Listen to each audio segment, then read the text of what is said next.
ገጠር ላይ ነውና ሐኪሞች የጤና ባለሙያዎችን ሰብስበዋቸው ይሄ የፋኖ አጀንዳ ነው፣ የወያኔ አጀንዳ ነው፣ የሸኔ አይሉም፣ ሸኔን አማራ ክልል ነው የሚሉት። እነ ጀዋር እነ ታዬ ደግሞ ተገዝተው ነው ሲሉ አንድ አዛውንት ሐኪም ተነስተው አሉ። አይ ቲንክ የጤና መኮንን ነው ተነስቶ እንግዲህ ልጆቼ እኔ እኮ ሸኔም ቆስሎ መጣ፣ ፋኖም ቆስሎ መጣ፣ ብልጽግናም ቆስሎ መጣ፣ የኔ ስራ ማከም ነው።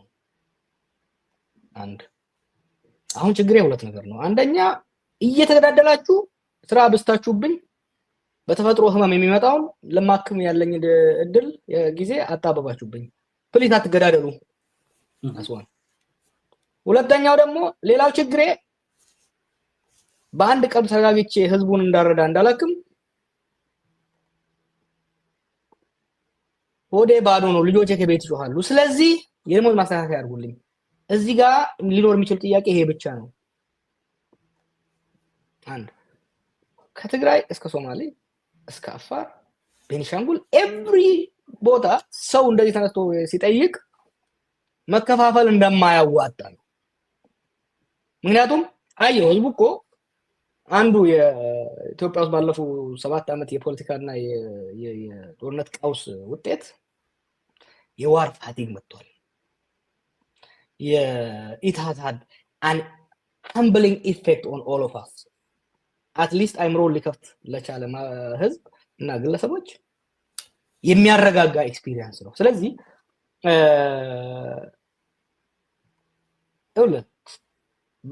ህዝባዊ ቁጣን ህዝባዊ ትግልን በመግደል ማስፈል ጭራሽ አይቻልም። ይሄ ጠመንጃ ይዞ ጫካ የገባ አማጺ ጋር የምታረገው ውጤቱ በጠመንጃ ብዛትና በስልት የሚለወጥ አይደለም። ይሄ ህዝባዊ ቁጣ ነው። let me be very clear, they should not make a mistake. ኢትዮጵያ ውስጥ አሁን እየመጣ ያለው ችግሩ ከቤት እስከ ቤት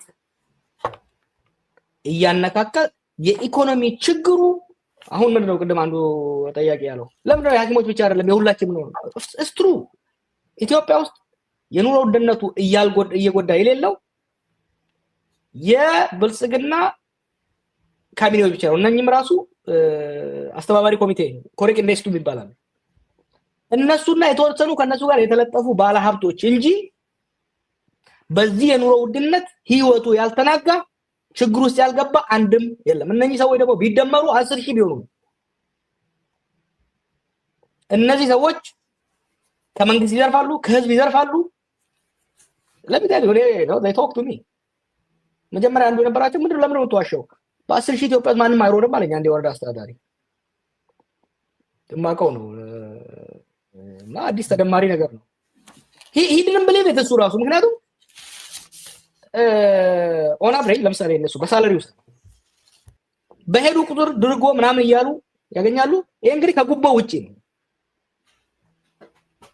የሰበታ ከንቲባ እኮ ለመሆን 5 ሚሊዮን ብር ጉቦ ሰጠን የምትሆነው ወዳጅ። ሶ እነሱ የኑሮ ውድነቱ ያጠቃቸው ስላልሆነ they are not feeling it። ምን ሆነዋል መሰለህ? they are insulated። በአሉሚኒየም የተከበበ ሰው አለ አይደል? በአሉሚኒየም ውስጥ ኢንሱሌትድ ናቸው። አሁን እኮ ኮሪደር ብለው ብልጭልጭ ሲሰሩ አንዱ አሁን ቅድም የመንግስት ደጋፊ ጠይቀዋለሁ መለስበታለሁ። መንገዶችን ማጽዳት ከተማዎችን ማሳመር ችግር የለበትም። የሀገር ልማት ተውና የከተማ ልማት አርበን ዴቨሎፕመንት ብቻ ብንወስደው ፕሪንሲፕሉ ምንድነው? አርበን ዴቨሎፕመንት ማለት የከተማ መሰረተ ልማትን ማሻሻል ማለት ነው። መጀመሪያ ውሃ፣ መብራት፣ መንገድ ማስተካከል ወሳኙ የአስተዳደር አሰጣጥን አድሚኒስትሬቲቭ ሰርቪስን ማሳለጥ፣ ጸጥታና ደህንነትን ማረጋገጥ፣ ወንጀልን ማጥፋት፣ ዋናው ደግሞ የጆብ ኦፖርቹኒቲ የስራ እድልን ማስፋትና ከጊዜ ወደ ጊዜ የሰራተኛውን ገቢ እየጨመሩ የኑሮ ሁኔታውን እያሻሻሉለት መሄድ ነው ከተማ እድገት ማለት። አዲስ አበባ ከተማ አደገች የሚባለው መንገዶቿ ሲሻሻሉ፣ መንገዶቿ ስለ አውራ ጎዳና ማሳመር ሳይሆን በውስጥ ለውስጥ ያሉ የህዝብ መገናኛ መንገዶች፣ ባቡር መንገዶች እንዲሻሻሉ ማድረግ፣ የውሃ አቅርቦት እንዲሻሻል ኳሊቲውና ሰፕላዩ እንዲሻሻል ማድረግ፣ እንዴ ሰው እኮ በስንት ነገር ነው እዛ ሀገር እየተማረረ ያለው። አድሚኒስትሬቲቭ መታወቂያ ለማውጣት ጉቦ ከፍለህ ነው። የመንግስታዊ አስተዳደር ፐብሊክ ሰርቪስን ማሻሻል፣ ማፋጠን፣ ከሙስና ማጽዳት፣ ሞር ኢምፖርታንትሊ ደግሞ አዳዲስ የስራ ዕድሎችን መፍጠር፣ ያሉ ስራዎች ደግሞ ከጊዜ ወደ ጊዜ የሰራተኛው ክህሎትም እየጨመረ ገቢው እየጨመረ እንዲሄድ ማድረግ ዛት ዋት ዴቨሎፕመንት ኢዝ። ስለ ሲንጋፖር ሲያወሩ ሰማለሁ። እኔ እኮ ከሊኳይ ወቁጭ ብዬ አዳምጨዋለሁ በወጣት አይምሮ። ሀገር እንደዚህ ሀገር ይኸውልህ ሰዎች በአቋራጭ ሀብታም ሊሆኑ ይችላሉ። ሰርቀው ዘርፈው ሎተሪ አሸንፈው አግኝተው። ሀገር በአቋራጭ አይለማም። ሀገር በእቅድ ሀገር በስትራቴጂ የሚገነባው ብሎክ ባይ ብሎክ ነው እንጂ የሚገነባው አሁን እነሱ እንደሚሉት አውራ ጎዳናን ብልጭልጭ አድርገህ ማንኛውም የመንግስት ንብረት ኢኮኖሚው ወይ ብር ሲወጣ ዌልዝ መፍጠር መቻል አለበት። ሀብት መፍጠር ተጨማሪ ሀብት መፍጠር መቻል አለበት። ይሄ በቤተ መንግስቱ ምንድነው የኢትዮጵያ ህዝብ የተጠቀመው? ወዳጄን ሲል ጠይቀው የብልጽግና ወዳጄን ለኢትዮጵያ ህዝብ የተረፈው ምንድነው? ቤተ መንግስት ኢትዮጵያ ያላት አሁን ያለው ቤተ መንግስት እኮ በአፍሪካ ማንም ሀገር የለውም። የንጉሱ ቤተ መንግስት የሚልክ ቤተ መንግስት የሚባለው የአብይ ቤተ መንግስት መቀየር አለበት። ዋት ኢዝ ሌላው ሪዞርቶቹ ጎርጎራ አሁን ጎርጎራ ተሰራ በጣም ቢዩቲፉል የሚገርም ነው። ላሊበላ ግን ዝግ ነው። ባሉን ቅርሶች ራሱ ቱሪስት እየመጣ አይደለም። ምክንያቱም በጦርነት ምክንያት ኢትዮጵያ ስንት ስራ ተፈጠረ። አሁን ገበታ ለሀገር እየተባለ ወደ ብዙ ቢሊዮን ብር ተሰበሰበ። ስንት ስራ እድል ፈጠረ፣ ሀብት ፈጠረ። has he created any new wealth? prove me wrong። እኔ በምክንያት ማምሰው ነኝ። yes እነዚህ ፕሮጀክቶች በተለይ ቤተመንግስቱ መሸጥ አለበት። we will sell it። አብይ ለዘላለም አይኖርም። ኢትዮጵያ አዲስ ቤተመንግስት አያስፈልጋትም። የኢትዮጵያ መንግስት ሪዞርት የሚሰራበት ምንም ሎጂካል የሆነ ምክንያት የለውም። በምን መልኩ እነኚህ ሪዞርት መሸጥ አለባቸው። ቅድም እንዳልኩ የኢትዮጵያ ኢኮኖሚ እንዲያገግም ከተፈለገ አንደኛ ጦርነቶች መቆም አለባቸው። ጦርነቶች መቆም ስንል እየተካሄዱ ያሉ በአማራና በኦሮሚያ ያሉ ጦርነቶች መቆም አለባቸው። ሊያገረሽ በቋፍ ላይ ደረሰው የትግራይ ጦርነት መቆም አለበት።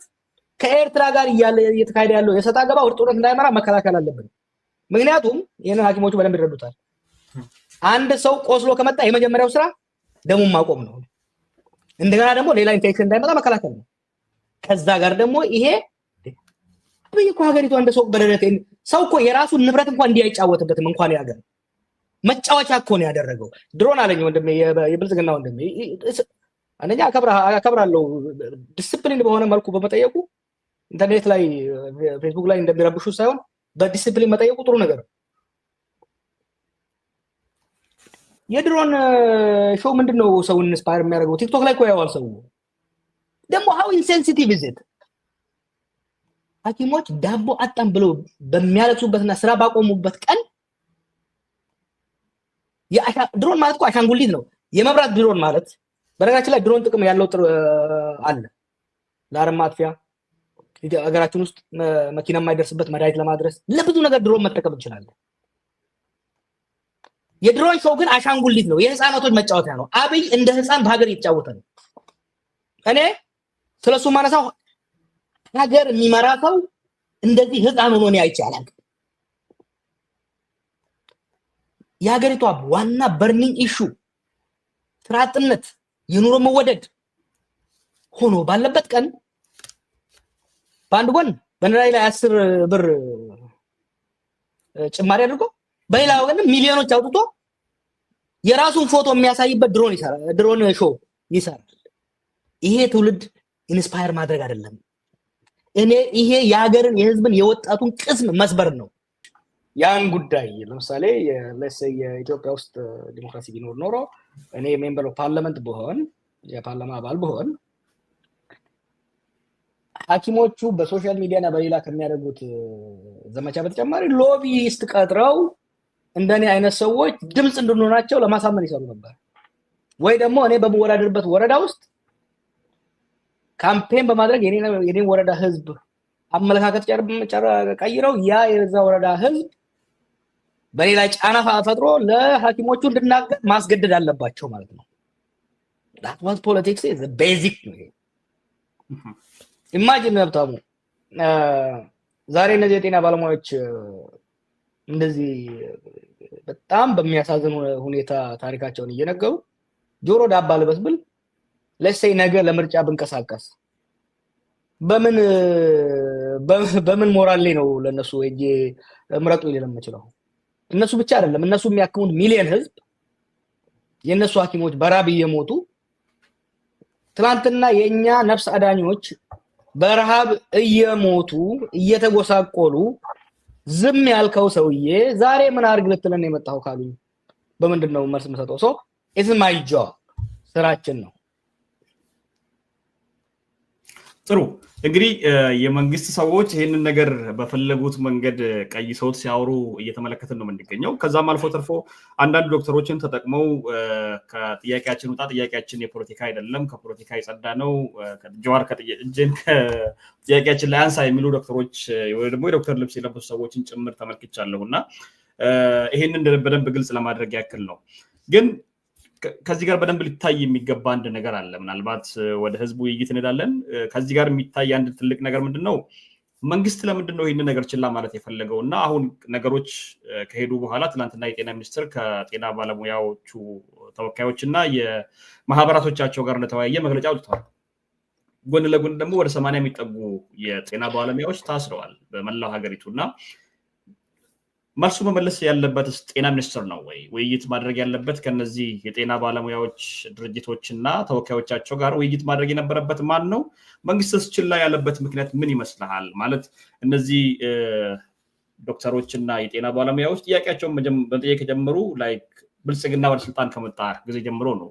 በርካታ ቪዲዮዎች ሲሰራጩ ነበር የነበረው። አንተም ስታሰራጭ ነበር የነበረው። በርካታ ሰዎች አይተውታል ያንን ቪዲዮና ድጋሚ እዚህ ላይ ማጫወቱ እንደው እንትን ነው የሚሆነው ጊዜ ማጥፋት ነው የሚሆነው ብዬ ነው። 6 ዓመት የሞላው ጥያቄ ነው ይሄ ጥያቄ በሂደት ነው እዚህ ደረጃ የደረሰውና ለምንድነው ይሄ ናርችን ላይ ተባለውና ትላንትስ ዶክተሮች ከታሰሩ በኋላ ወደ አጠቃላይ ስራ ማቆም አድማ ሊሸጋገሩ ውሳኔ ከወሰኑ በኋላ መንግስት በጤና ሚኒስትር በኩል እነዚህ ሰዎች አናግሬያለሁ ማለቱ ምን ትርጉም አለው? ሎክ የብዙ ምክንያቱ መደረግ ይቻላል። አንዱ አይ ቲንክ እኔ 100% ሹር የጤና ሚኒስትሯና ምክትሎቿ ይህን ጉዳይ ይረዱታል፣ ፍትሃዊ መሆኑን ያውቃሉ። ፎር ጋድ ሴክ እንዴ ሐኪም እንዴት ነው 10 ሺህ ብር የሚሰጠው? ወከረሳ ፍዝት ኢትዮጵያ ውስጥ እኮ በዛሬ በ10 ሺህ ብር እንደው አስማተኞች መሆን አለባቸው እነዚህ ሰዎች በ10 ሺህ ብር ከኖሩ። አይ ዶንት ቲንክ ምጥን የሆነ እንደው በጣም ኮንሰርቫቲቭ በሆነ መልኩ በቃ አብቃቅተ ከኖረ 50 ሺህ ብር በታች መኖር አይቻልም። አንድ ሐኪም መኖር ባለበት ደረጃ ላይ ዛገር ውስጥና ይሄ መሻሻል ነበር። አንደኛ ያውቁታል፣ የዚህ አካል ናቸው። ይሄ ጥያቄ አዲስ አይደለም። ይሄ ጥያቄ ቆይቷል። ጠቅላይ ሚኒስትሩ ጋር ቀርበው ምንም እኮ የጨመሩት የቀነሱት ጥያቄ የለም። የዛሬ 6 ዓመት አቀረቡት። ከዛ ወዲህ ግን ችግራቸው ተባባሰ። የኑሮ ውድነት በዛሬ 6 ዓመትና ዛሬ መካከል የኑሮ ውድነት ብዙ እጥፍ ነው የጨመረው። የጤፍ ዋጋ ብዙ እጥፍ ነው የጨመረው። የኪራይ ዋጋ ብዙ እጥፍ ነው የጨመረው። የትራንስፖርት ዋጋ ብዙ እጥፍ ነው የጨመረው። ችግራቸው ተባባሰ። ዴስፐሬት እንዴ! እና ይሄንን ይረዱታል። ዋይ ለምን ነው መመለስ ያቃታቸው? ወደኋላ ሄደ ከአብይ ጋር ያደረጉትን ንግግር የሱም መልስ በደንብ መረዳት አስፈላጊ ነው።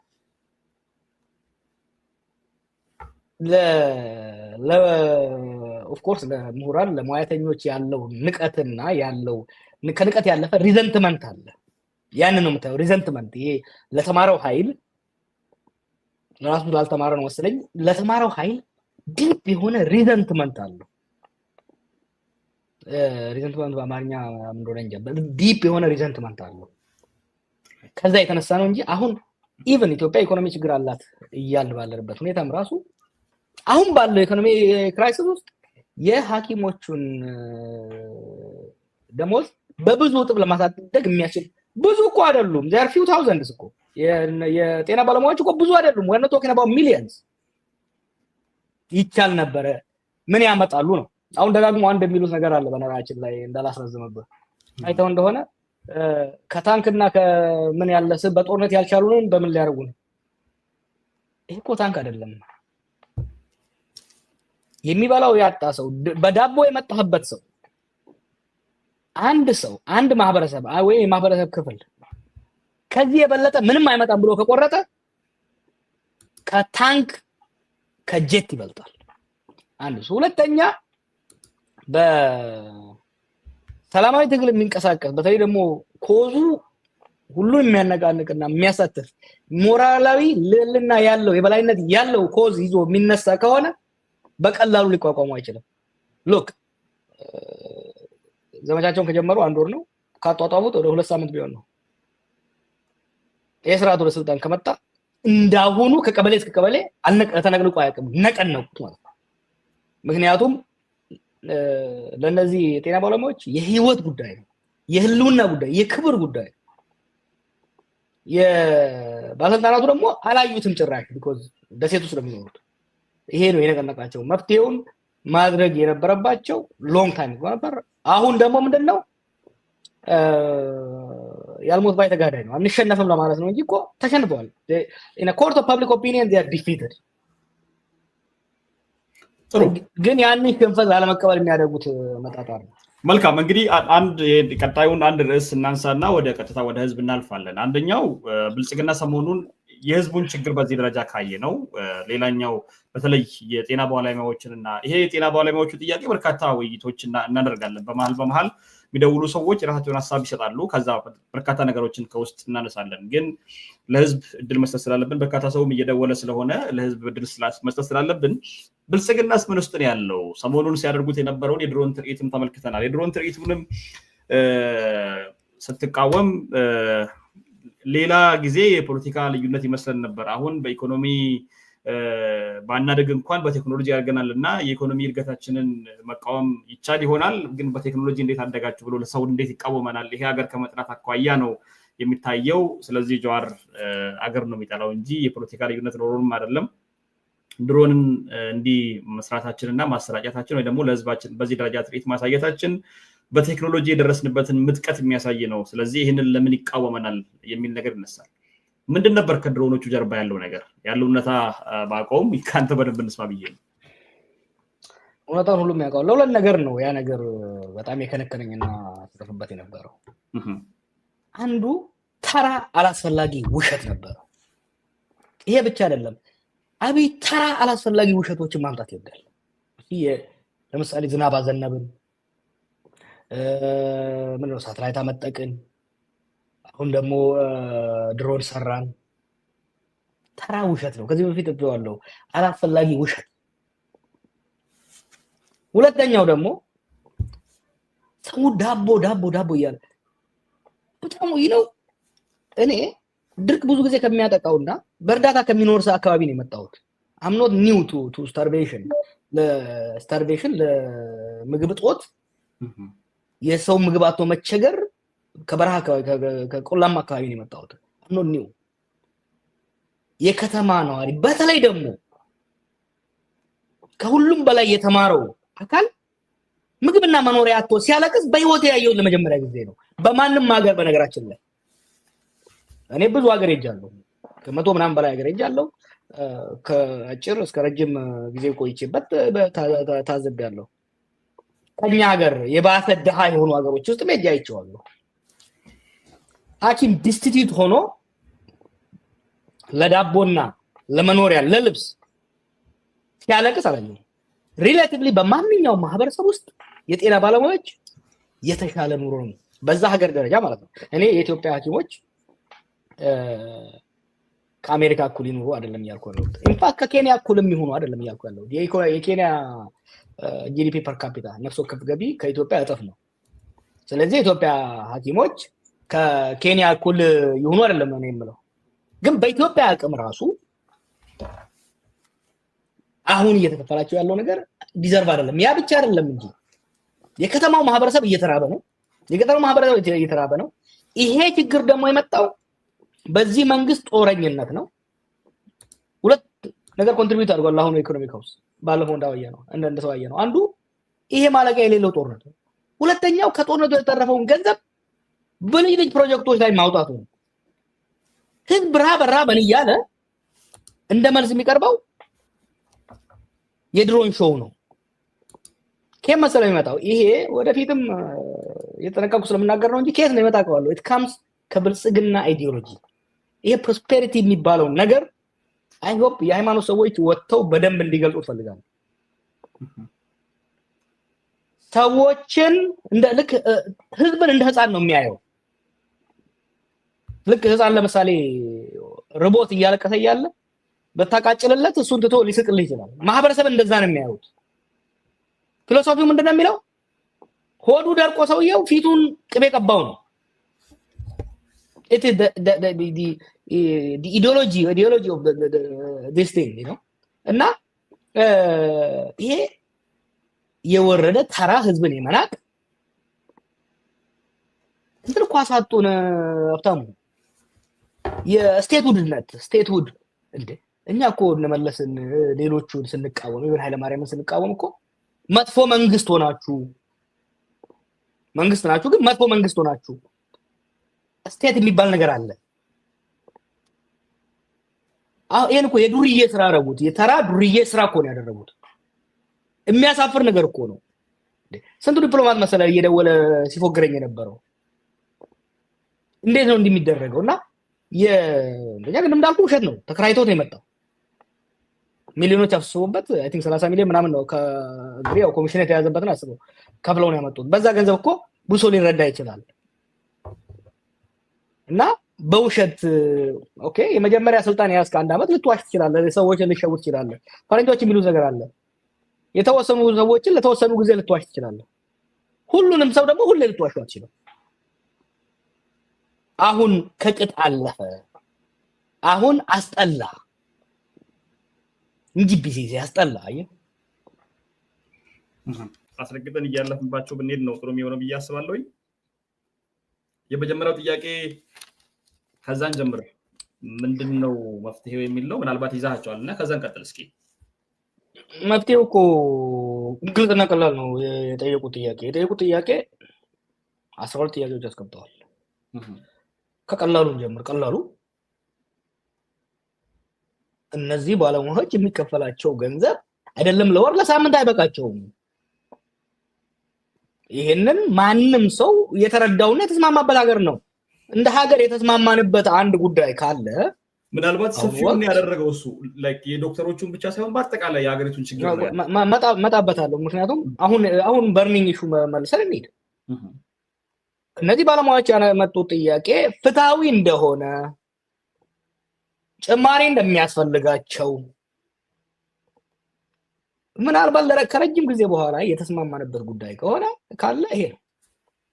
ፕሮባብሊ ለረጅም ጊዜ ከትግራይ እስከ ሶማሌ ክልል ከቤኒሻንጉል ጫፍ እስከ አፋር ከመዲናዋ እስከ የትኛውም ቦታ ድንበር ሳያግተው ሳይከለክለው ትሩሊ ናሽናል ሙቭመንት የተፈጠረው እንዲሁም ደግሞ ትሩሊ ናሽናል ሰፖርት ያገኘው ይሄ ንቅናቄ ነው።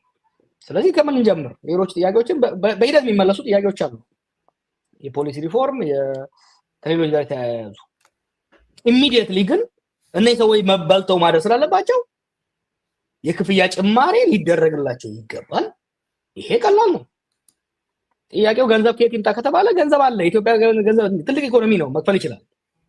በጣም አለ የለም ከተባለ ቤተመንግስቱን መሸጥ ነው። የ10 ቢሊዮን እየወጣበት ያለውን ቤተመንግስት ጫራታ አድርጎ ለሂልተን ለሸረተን ለሌላ ሆቴል ካምፓኒ መሸጥ ነው። ትልቅ ገንዘብ ነው ከዛ የሚገኘው። ያ ለሐኪሞቹ ብቻ ሳይሆን ለመምህራኖቹ ጭምር ደሞዝ መክፈል ይችላል። በነገራችን ላይ አብይ ካልሸጠው ወደፊት የሚመጣ መንግስት ይሸጠዋል። ይሄ ምንም ኢትዮጵያ ውስጥ ቅንጡ ቤተመንግስት የሚያስፈልግበት ምንም ምክንያት የለም። ኢትዮጵያ ያላት 2 ቤተመንግስቶች ከበቂ በላይ ናቸው።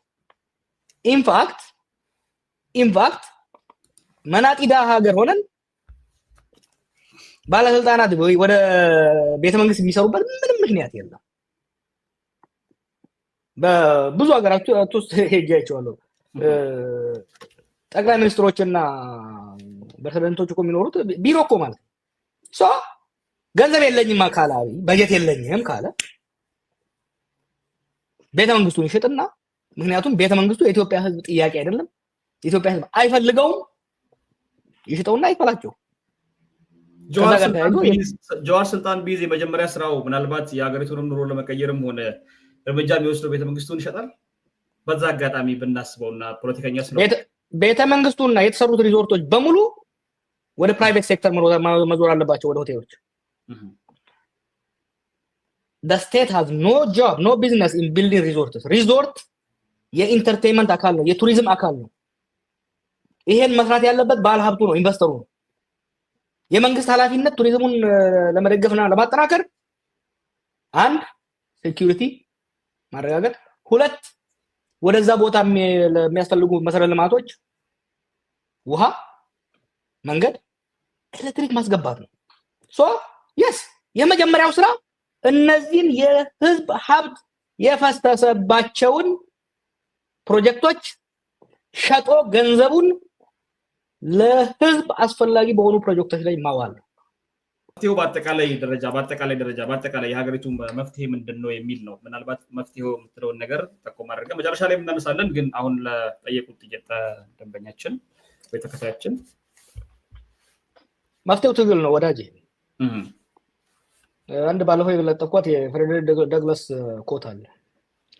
ስልጣን ላይ የተቀመጠ ሰው ባበጎነበስክለት ቁጥር ድንጋይ እየጨመረብህ ነው የሚሄደው። ማንኛውም መንግስት አይደለም እነዚህ ተስፈኛ አምባገነኖች ተውና ዲሞክራሲያዊ የሆነ መንግስት ራሱ ህዝቡ በቀልጣፋነት መብቱን ካልጠየቀ፣ ራሱን ካላደራጀ፣ ካልታገለ መብቱን አይሰጡትም። መደራደር ለሚፈልጉት ህዝብ ባጎነበሰ ቁጥር ቁልቁል ነው የሚጭኑት። ለዚህ ደግሞ ኤግዛምፕሉ እነዚህ ሐኪሞች አንዳንድ አሁን ትናንትና ምን ነበር ሳይ ነበረው ጥያቄያቸው ትክክል ነበረ፣ ግን እኮ ስራ ማቆም የለባቸውም። ኧረ መንግስት እኮ አትሊስት ሪኮርድድ የሆነው ጠቅላይ ሚኒስትሩ የሚያውቀው 6 ዓመት እኮ ነው እነዚህ ሰዎች እነዚህ ልጆች ሲለማመጡና ሲለምኑ የነበሩት። ዛሬ የኢትዮጵያ ህዝብ ከጫፍ እስከ ጫፍ ትግላቸውን የደገፈውና ያዳመጠው ለምንድን ነው? they fought, they organized፣ ተደራጁ፣ ታገሉ፣ ለውጥ አደረጉና የኢትዮጵያ ህዝብም በየሴክተሩ ያለው የኢትዮጵያ ህዝብ መብቱ እንዲከበርለት ከፈለገ፣ ጥቅሙ እንዲከበርለት ከፈለገ ራሱን እያደራጀ እነዚህና ሐኪሞች through transitional justice will prevail። ወንጀል በህዝባችን ላይ እየሰሩ ያሉ ኃይሎች ይሄ አሁን ምንድነው የሽግግር ፍትህ ብለው ነገዲዮን የሚቀልዱበት አይነት ሳይሆን ትሩሊ ኢንተርናሽናል የሆነ ገለልተኛ በሆነ ቡድን ኢትዮጵያ ውስጥ ለተሰሩ ወንጀሎች በሙሉ ሁላችንም ተገምግመን ተመርምረን ለፍርድ መቅረብ አለበት። ለህዝባችን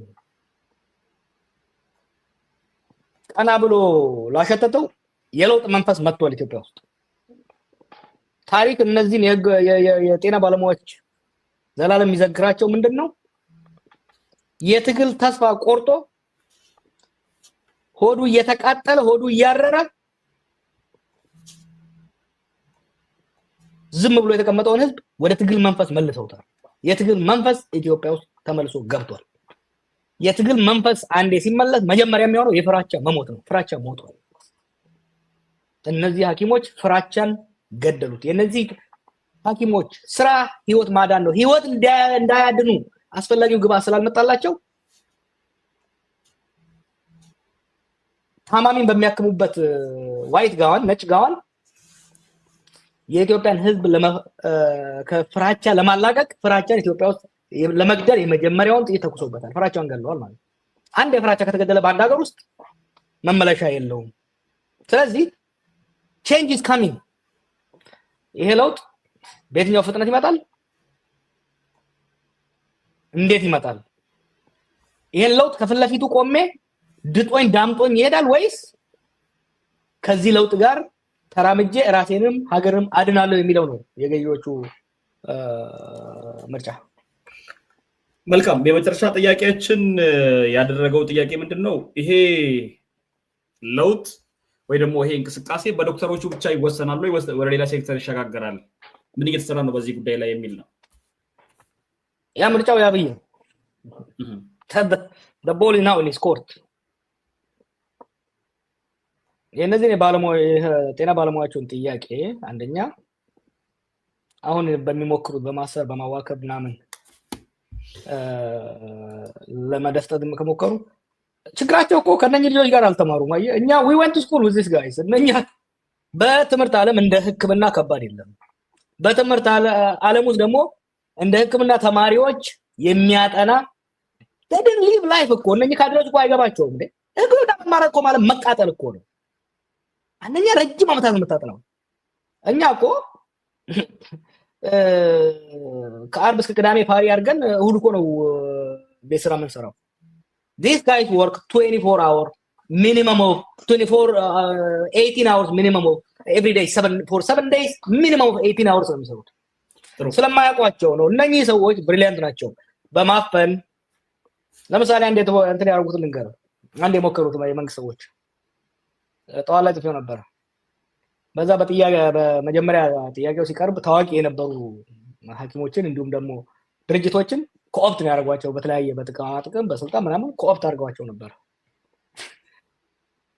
ሐኪሞቹ ምንድነው የተቀሩት ሐኪሞች ነገሩን አነበቡና ሌላ ድርጅት ፈጠሩ ሌላ አደረጃጀት አዲስ አደረጃጀት ነው በፍጥነት ያንን የመሸንገልና የማኮላሸት ስትራቴጂ ተቋቋሙት አንድ መንግስት ለነዚህ የጤና ባለሙያዎች በፍጥነት አጥጋቢ ተደራድሮ ዝም ብሎ በእንተሳው ቁጭ ብሎ this labor dispute ነው ካላወቁ የሚያውቁ ኤክስፐርቶች አሉ የኛ ሀገር ሰዎች አሉ ነው የማውቃቸው ለምሳሌ በኢንተርናሽናል ደረጃ የሌበር ዲስፒዩት የአሰሪና ሰራተኛ ክርክርን የሚያሸማግሉ እነሱ አምጥተው መደራደር ነው አንዱ እሱ በጣም ጥሩ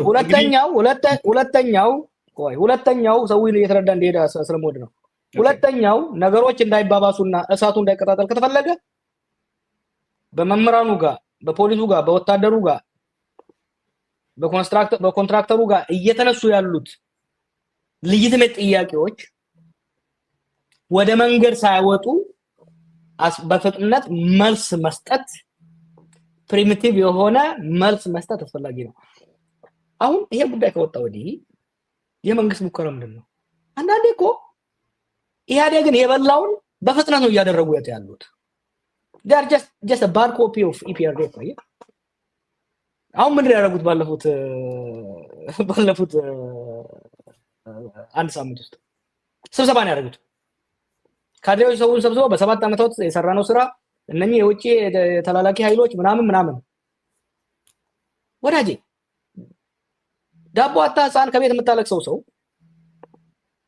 ቤት አከራዩ ከቤት ሊያባረው እየሞከረ ያለ ሰው ያን ሊሰማላ አይፈልግም መፍትሄ immediate for his burning question immediate answer ነው የሚፈልገው ስለዚህ ይሄ እንዳይስፋፋ ከተፈለገ ማድረግ ያለባቸው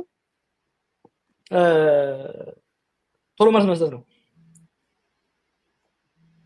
አሁን ኢትዮጵያ የተለኮሰው ጉዳይ በብዙ መልኩ የመንግስት የናአብይ ተተፍ ነው አንደኛ ጦርነቱ ነው ማክሮ ኢኮኖሚ የሀገሪቷ ማክሮ ኢኮኖሚ አሁን ነገሮችን በጣም ያባባሰው የብር መጋበሽ ምንድነው የሚባለው መጋሸብ ነው ዋይ ገና ሲመጣ ከአይኤምኤፍ እና ወርልድ ባንክ የሚከፈላቸው ልጆች እንዲከቡት ተደረገ ኒዮ ሊበራል የሆኑ በኒዮ ሊበራል ኢንስቲትዩሽን የሚከፈላቸው አሁን የባንክ ዳይሬክተሩ ያለው ሄልዝ ፋይናንስ ሚኒስተር ላይ ያሉት ሌሎቹም አሁን ፋይናንስ ሪፎርም ያሉ የሚሰሩ ሰዎች በወርልድ ባንክ እየተከፈላቸው ኢትዮጵያ ወክለው ደግሞ ከወርልድ ባንክ ጋር ይደራደሩ ነበር can you imagine ወርልድ ባንክ ነው ለኢትዮጵያ መንግስት እንዲያማክሩ የሚከፍላቸው ኢትዮጵያን ደግሞ ወክለው ሄደው የሚደራደሩት እነ ማሙ ብሩክ ምናምን ይባሉ ልጆች አሰሪያቸው ዋና እውነተኛ አሰሪያቸው ወርልድ ባንክ ነው። እኛ ከወርልድ ባንክ ነው ብር የምንበደረው። የወርልድ ባንክ ኮንዲሽን አይ ዶንት ቲንክ በቅርብ ዘመን ነታቸር እና ይሄ ዋሽንግተን ኮንሰንሰስ የሚባለው ከዛ ወዲህ እንዲህ አይነት ኮንዲሽናሊቲን የተቀበለ ሀገር አይቻላቅም። ከዚህ ከአበዳሪ ድርጅቶች ኦፍ ኮርስ አሳመኑት። ከአይኤምኤፍ መበደር ከእናት መበደር ነው አሉት። ቤዚክ የዓለም የኢኮኖሚ ሂስትሪን ያዘ ትንሽ ያጠና የሰማ ሰው እንደዚህ አይነት ነገር ውስጥ አይገባም ነበር። ሶ ብዙ ነገሮች አሁን ተከማምረው እየመጡ ያሉት የአመራሩ ድክመትና ስህተት ነው። ለዚህ ስህተት ደግሞ ተጠያቂው አመራሩ ነው። ህዝቡ ላይ ማፍጠጥና ህዝቡን ለመደፍጠት ከመሞከር ይልቅ ወደ መፍትሄው መሄዱ አስፈላጊ ነው ብዬ ነው። የብልጽግና ጓዴ አንድ ያለው ነገር አለ። አርሲ ላይ ሐውልት እናቆምላለን አልከው ወዳጄ፣ እኔ ሐውልት አልፈልግም። ለሐውልት አልታገልኩም። በህይወት እያለሁም ለሙገሳ አልታገልኩም። ሙገሳ አልፈልግም። ስሞትም መረሳት ነው የምፈልገው። ለሐውልት ብዬ ሀገርና ህዝብ ሲዋረድ፣ ሀገርና ህዝብ ሲፈርስ ለሐውልት ብዬ ከኔ ማጅን ማን ነው ከነሱ ጋር ከካቢ ጋር ለመስራት ሞክሮ ሳይዋረድ የወጣ ማን ያለው?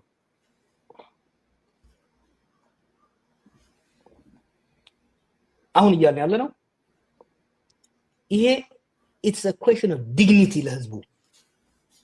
ይሄ ህዝብ እየጠየቀ በዚህ ዘመን ኢትዮጵያን የሚያክል ሀገር እኔ ከእስር ቤት ከወጣው ድሮ እንኳን አፍሪካ አላውቅም።